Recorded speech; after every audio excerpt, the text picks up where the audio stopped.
เลี้ยงเกลือตอบเลย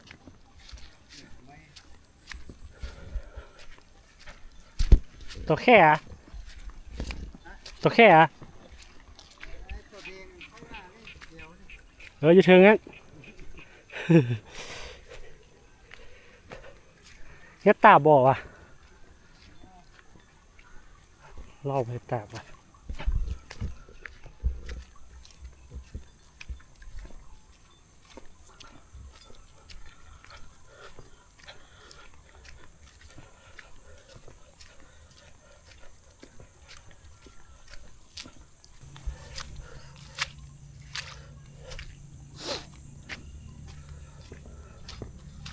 โอ้ทางหัวนี่เปียกเปียก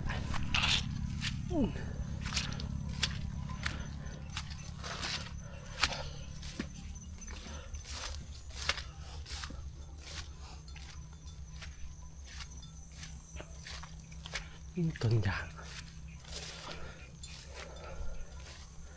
ต้นมะม่ามาก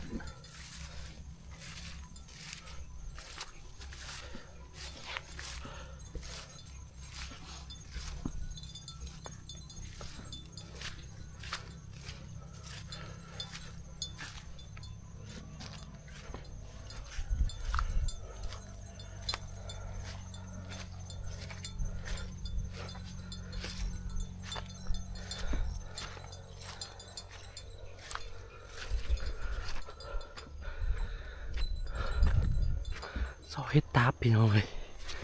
นี่ได้แล้ว1 เบอร์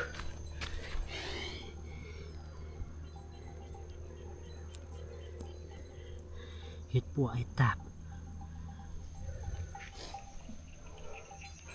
โอ้ตัวนี้เน่าแล้ววะนี่เน่าแล้ว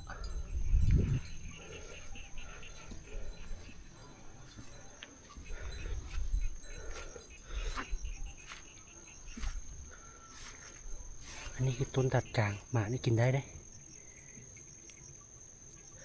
นี่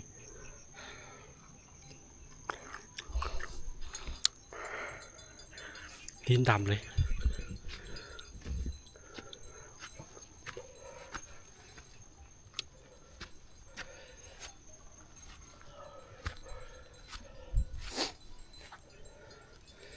ตาบจ่อตามนี่แหละตาขังนี่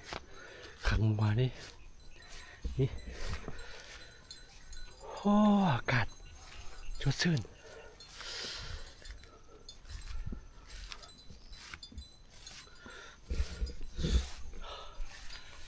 สดชื่นหลาย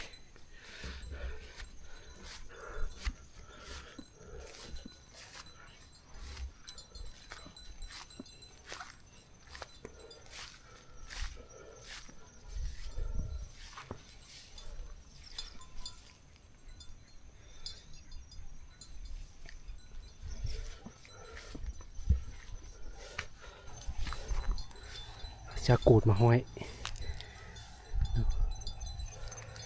ดึงกูดต้นกูดสมัยน้อยเนี่ยมันซอยตามาแล้วกูดนี่ละห้อยนี่จะเป็นปีนี้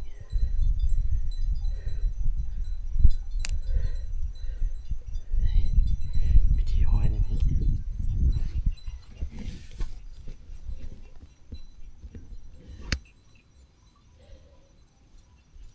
เสียบอันนี้ ตัว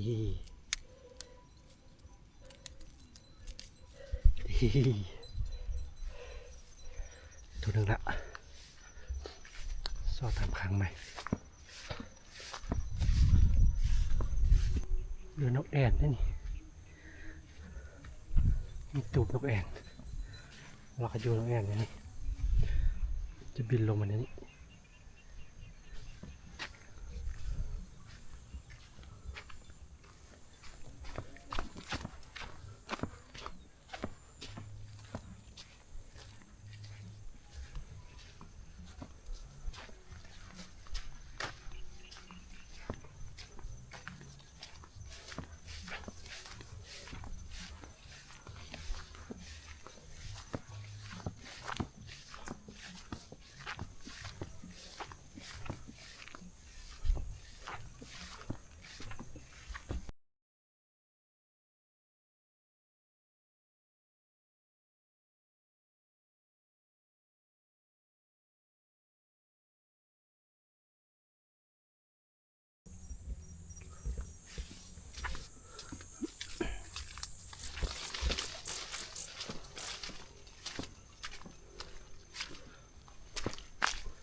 เห็ดปัวนี่สิจินแล้วนี่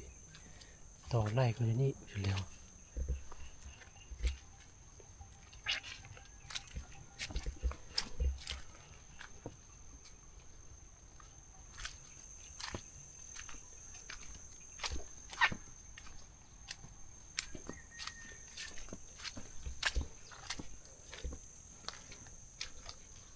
โอ้ทางว่ะเปื้อนวิลี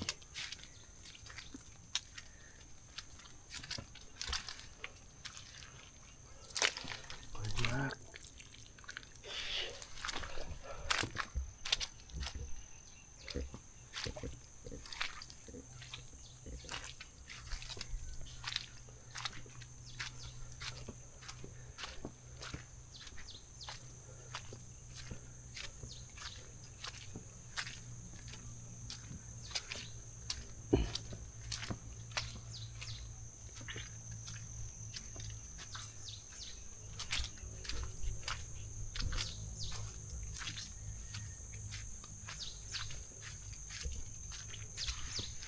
เฮ้ย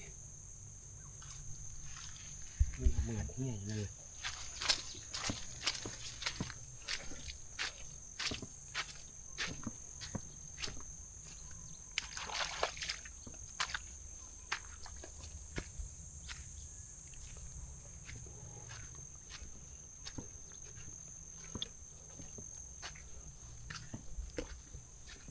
บ่เหมือน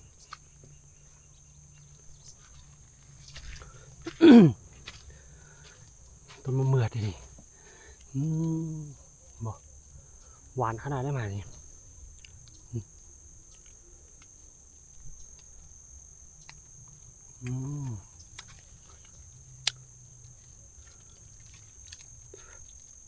หวานมะเมือดบานเอาเอิญเป็นมะขลายหวาน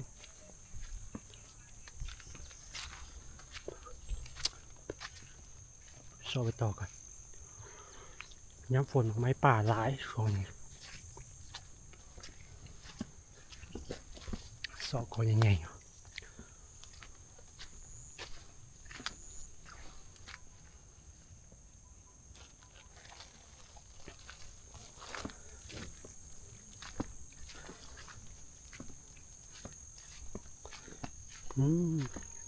เขาแปะเลยเนี่ยเขาถาไว้ปกติเขาจะไฟจุดให้มันดูดคือต้นยางนั่นแหละต้นแล้วก็มาผ่าเอาแปะดังไฟไม้อ้อยไฟข้างอยู่ก็มาเมื่อ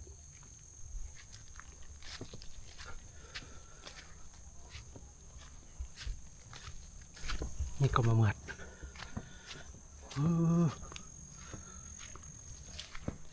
นี่กองจะใบเป็น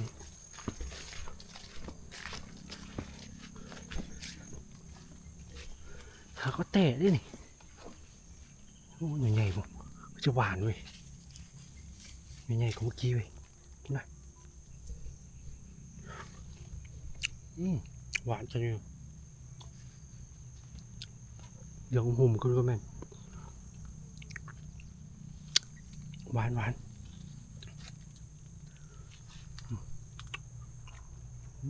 เป็นลูกหลายแต้มลูกหลายหวานพี่น้องนี่ดอกใหญ่หวานหวาน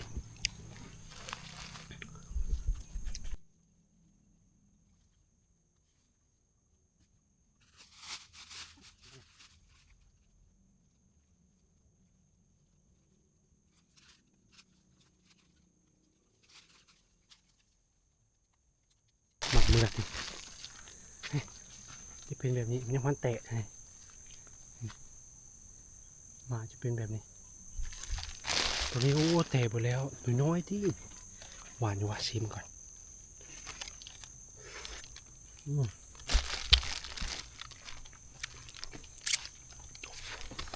หวานอยู่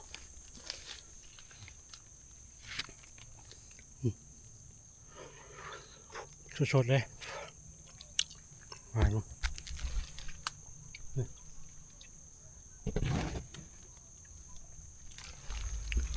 มาเคาะมาเพลงก็มาเกาะเป็นทุกกอเลยมาเมือกนี่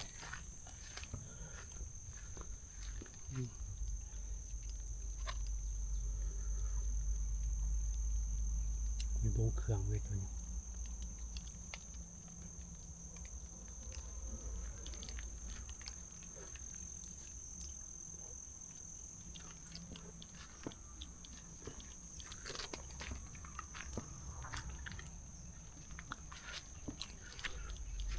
เห็ดไข่เท้ามันกินแต่ว่าจะไม่ได้ซอกก่อนมีน้อยเอาหน่อยซอกเป็นผลไม้ก่อนจะมีสีส้มสีเหลืองเลยดิตัวนี้จะเป็นสีเหลืองกินได้คือกันสีเหลืองตัวนี้เป็นสีส้ม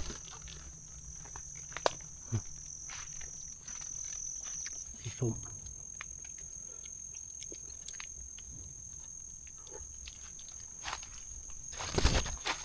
น้อย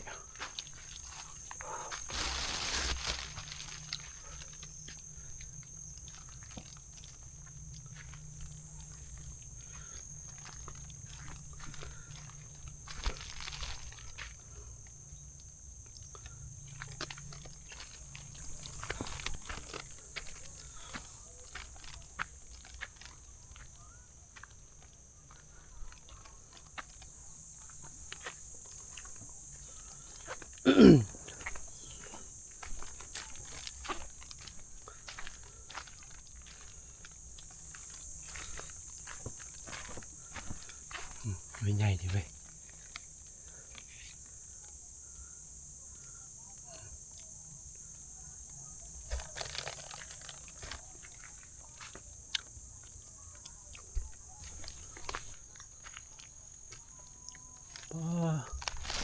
ปลาเมือดไปเลยนี่ก็เป็นไง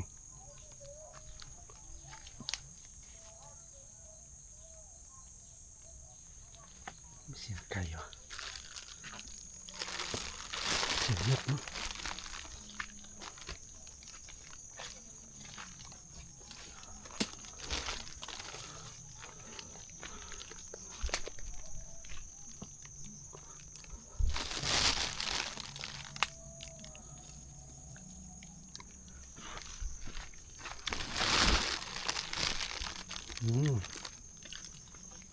สีเหลือง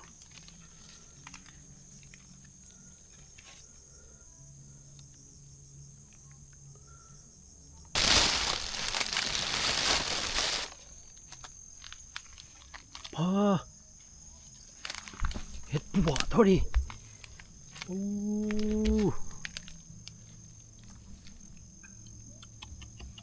ตาบมู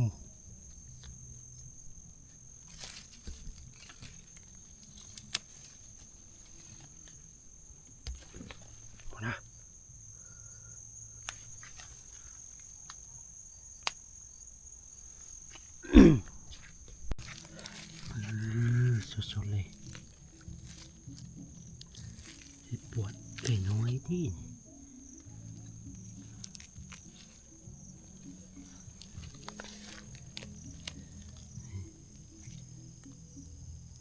ฝนตกลำบากมาเลย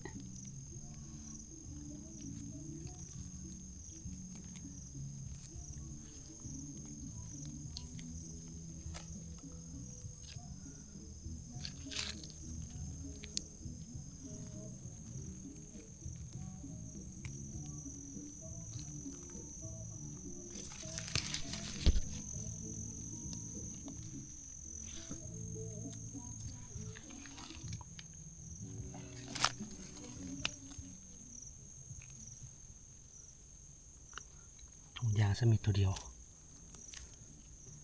ได้พกเสเจมาอันนั้นเลยเสเจถุงยางนึงเอา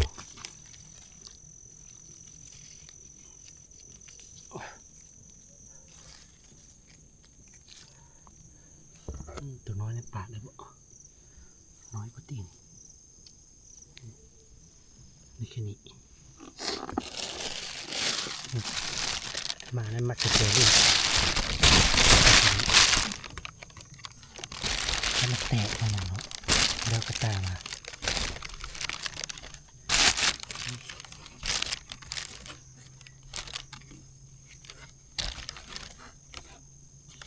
มันก็เริ่มลายค่ำเลย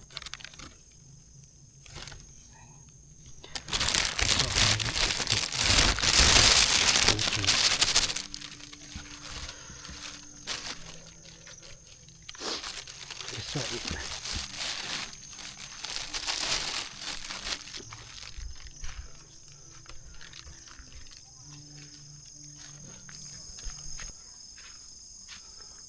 เป็นหลายขนาดตัวนี้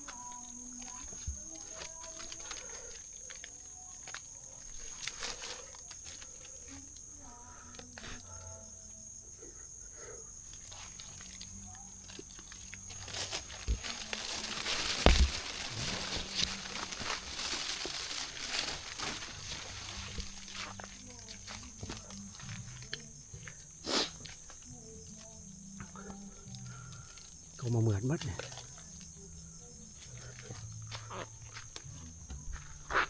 เปียกหลาย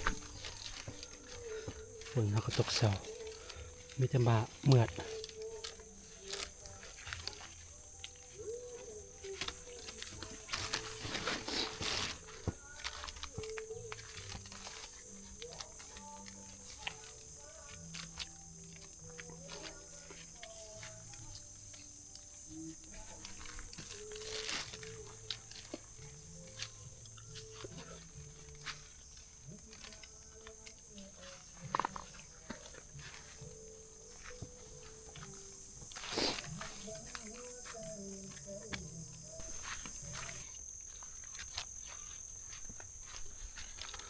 เยอะเลย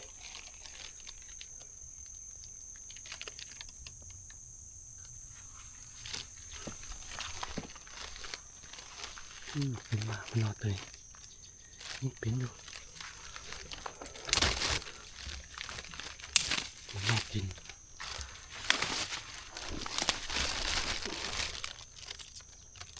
ใครขึ้นมาเดือดกินได้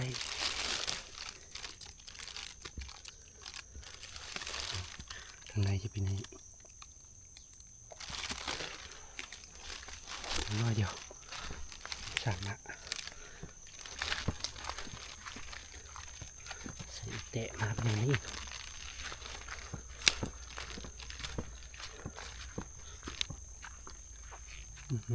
กูมาเหมือนตัวนั้น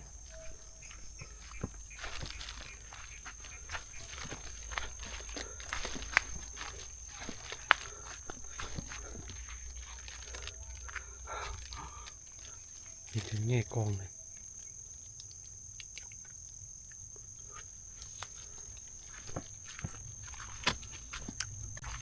ตีบมั้งน่าจะพอเป็นกิน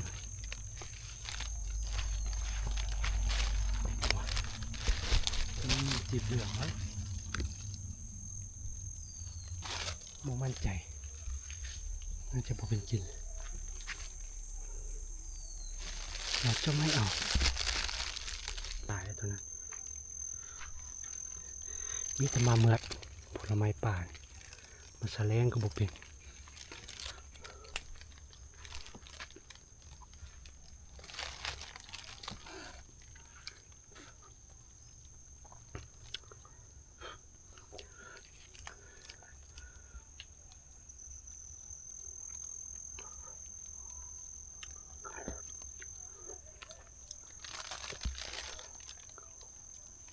เบี้ยวทั้งกอเลย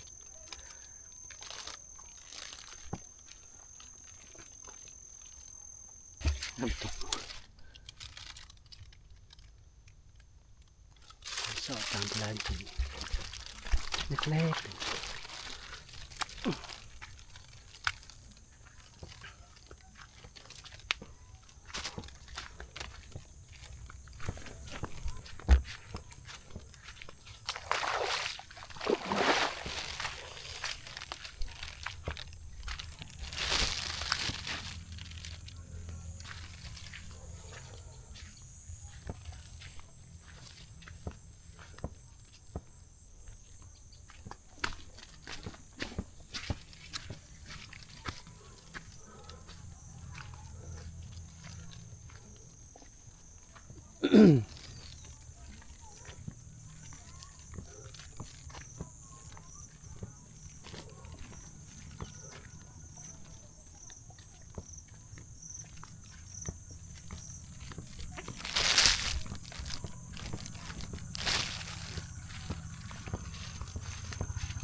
โอ้ดอกข้างๆนี่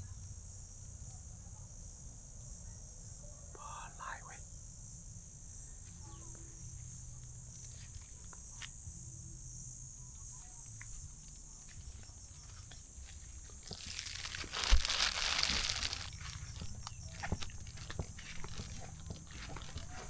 มากยังวะแดงจะกินก็ได้จะกินอะไร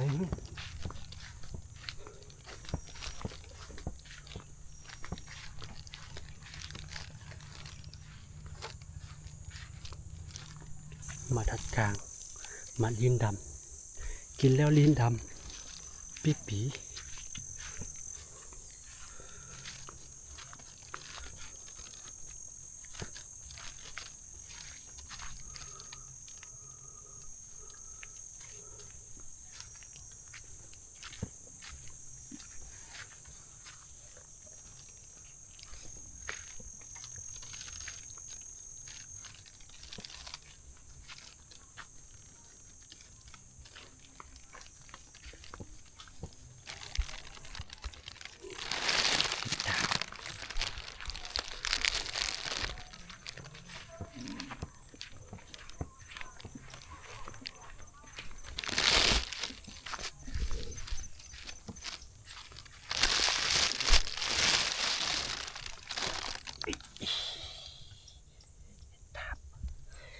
ตาบ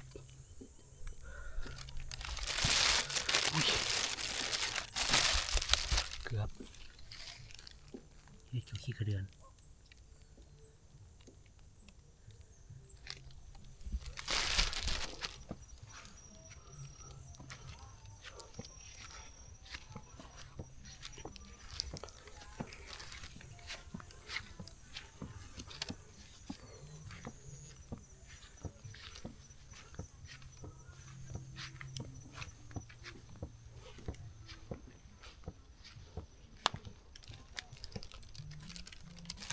ตาบนี่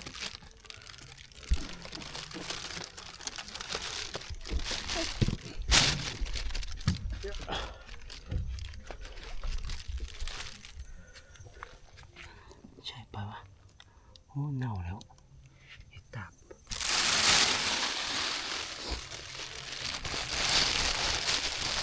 เน่าคือตาบเน่าแล้วมั้งเน่าแล้วหมดกินหมด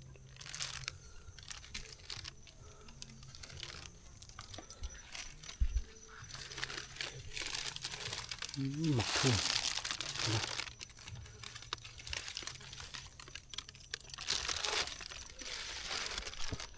หมักไม้ป่าอุดมสมบูรณ์มากน้ำฝนเนี่ย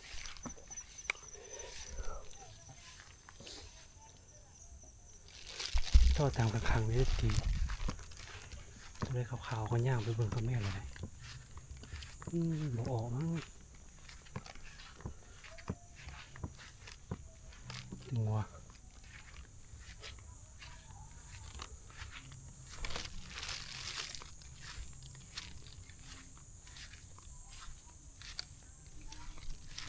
จะกูดมาห้อยตากก่อน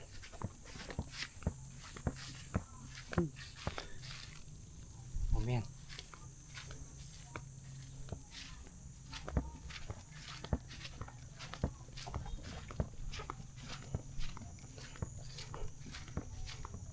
จะห้อยไม่ได้มั้ง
อากาศเย็นเลย